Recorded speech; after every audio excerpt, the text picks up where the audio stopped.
Welcome to the Tech Egg. Don't get scrambled. Enjoy the video. In this video, I will show you how to change your Dodge Avenger taillight. First, gather your tools, including a Phillips head screwdriver and the correct replacement bulb.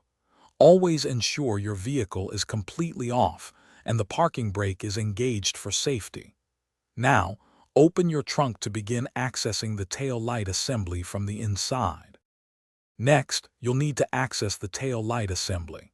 Gently pull back the carpeted trunk liner or remove the access panel to expose the back of the light.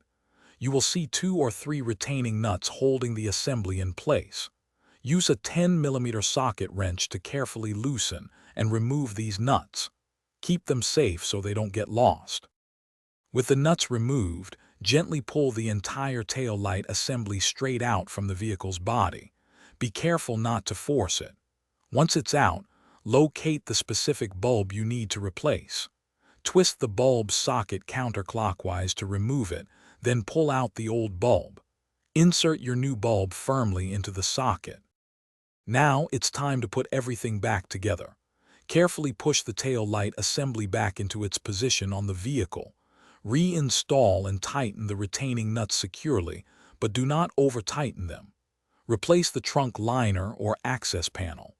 Finally, turn on your Dodge Avenger and test the new tail light to ensure it functions correctly. Thanks for watching. Consider subscribing if I helped unscramble your problems.